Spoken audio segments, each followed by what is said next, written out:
Assalamualaikum warahmatullahi wabarakatuh. Hai, jumpa lagi dengan saya Yani Aryani dalam materi Kimia SMA SMK. Pada kesempatan kali ini saya akan membahas tentang tata nama senyawa ion. Di kesempatan yang lalu saya sudah membahas tentang tata nama senyawa kovalen. Nah, apa bedanya? Check it out. Apa itu senyawa ion? Senyawa ion adalah senyawa kimia yang tersusun dari ion-ion yang disatukan oleh gaya elektrostatik yang disebut ikatan ionik. Jadi kalau nama senyawanya namanya senyawa ion, maka ikatannya ikatan ion. Kalau senyawanya senyawa kovalen, maka ikatannya namanya ikatan kovalen. Senyawa ion ini adalah senyawa netral secara keseluruhannya, tetapi ia terdiri atas ion positif dan ion negatif. Ion positifnya dinamakan kation dan ion negatifnya dinamakan anion. Flashback sebentar. Kalau senyawa kovalen terjadi antara non-logam ketemu non-logam, atau saya bilangnya kemarin sesama non-logam. Kalau senyawa ion dia terdiri atas logam dan non-logam. Apa perbedaannya tata namanya dengan senyawa yang kemarin? Bedanya adalah kalau di tata nama ion tidak lagi menuliskan nama indeks pada penamaannya. Jadi kalau di pertemuan yang lalu kalian sudah mengenal indeks 1 namanya mono, 2 di, 3 tri, 4 tetra dan seterusnya. Di tata nama yang sekarang, di tata nama ion, mono, di, tri, tetra, penta itu tidak lagi ditulis. Sebagai gantinya apa? Contohnya gini, FeCl3. Fe apa ya? Besi atau ferum. Cl, klor. Berhubung dia di belakang, maka ditambah ida, klorida. Fe indeksnya 1. Mono, 3 itu tri. Nah, itu enggak lagi dipakai.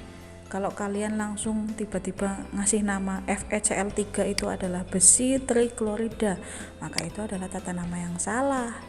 Kenapa salah? Besi kan logam. Kalau logam maka nggak boleh pakai mono, di, tri begitu. Gantinya apa? FeCl3 itu kalau dikasih nama adalah besi 3 klorida. Loh kok bisa? Oke, kita analisis. Fe itu apa? Besi atau ferum. Cl itu apa? Klor. Berhubung dia di belakang ditambah ida. Sampai sini masih sama kayak kemarin ya. Klor ditambah ida menjadi klorida.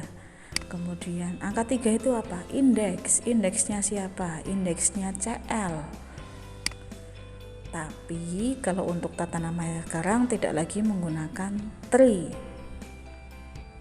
Ingat, kalau depannya itu logam maka tidak boleh pakai mono, di, tri, tetra dan yang lain sebagainya. Terus gimana caranya? Diuraikan dulu. Caranya menguraikan FeCl3, silakan kalian cari unsur penyusunnya apa aja. Oh, Fe dan Cl yang menyusun. Terus tadi kan kamu sudah kalian membaca bahwa senyawa ion itu terdiri atas kation dan anion, muatan positif dan muatan negatif. Mana yang bermuatan positif? Yang logam.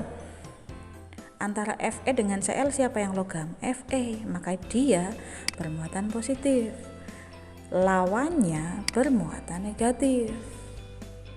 Positifnya positif berapa? Negatifnya negatif berapa? Lihat sini. Kita akan mulai memecah. Kalian analisis dulu, Fe indeksnya berapa? 1, bukan 0 ya, walaupun nggak ada angkanya itu berarti 1. Cl indeksnya berapa? 3. Indeks ini nanti posisinya akan berpindah. Pindahnya pindah silang. Maksudnya pindah silang gimana? Yang tadinya punya Fe nanti pindah ke Cl. Yang tadinya punya Cl pindah ke Fe. Siapa yang pindah? Indeksnya. Fe indeksnya 1, maka angka 1 kamu pindah kemana? Ke sini. Ini. Tapi berhubung angka 1, angka 1-nya nggak usah ditulis. Kemudian Cl, angka 3, pindah kemana? Pindah ke Fe, pindahnya kemana? Ke sini. Nah, Jadi FeCl3 kalau diuraikan menjadi Fe plus 3 ditambah Cl min. Fe plus 3 itu apa? Besi dalam kurung angka 3 Romawi atau ferum dalam kurung 3 Romawi. Cl tadi apa? Klorida. Maka FeCl3 dikasih nama besi 3 klorida. Biasanya ada pertanyaan gini, oh berarti di sini angkanya berapa ditulis di dalam kurung, selalu seperti itu ya? Tidak. Contohnya di setelah ini. Contoh lain, MgBr2 seperti biasa, uraikan dulu menjadi Mg dan Br. Siapa yang logam? Mg siapa? Magnesium. Oh iya logam, maka dia yang muatannya plus. Kenapa plus 2? Nah ini pindah silang dari sini, yang tadinya Br pindah ke Mg, berarti ini min berapa? Min 1.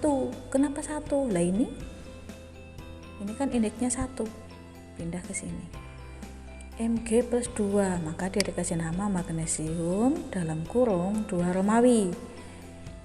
Saya akan menjelaskan kapan angka 2 Romawi ini ditulis dan kapan tidak. Sekarang kamu lihat tabelnya, tabel periodik unsur. Silakan kamu cek di bagian atas ini. Ini kan banyak angka ada artinya. Angka itu masing-masing punya arti. Silakan kamu cek di bagian tingkat oksidasi.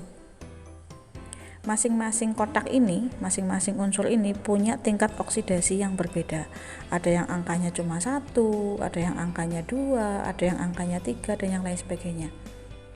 Yang perlu diperhatikan adalah jika unsur yang kamu maksud itu hanya mempunyai 1 tingkat oksidasi, berapapun angkanya, tapi 1 tok di situ, maka angka tersebut tidak perlu kalian terjemahkan di dalam kurung seperti ini. Nah, terus kenapa tadi yang Fe ada plus 3? Cek lagi di sini. Yang namanya Fe bisa kamu cek nanti ya di tabelmu masing-masing ya. Fe itu tingkat oksidasinya ada 2. Di situ tertulis 2,3, artinya tingkat oksidasi Fe bisa 2, bisa 3. Nah, kalau bisa 2 dan bisa 3 itu kan berarti dia punya 2 kemungkinan, nggak hanya 1 kemungkinan tok, maka wajib ditulis dia Fe2 atau Fe3. Kemudian yang kebetulan contoh yang tadi adalah Fe3. Tapi berbeda dengan magnesium. Magnesium itu silakan kamu cek di sini.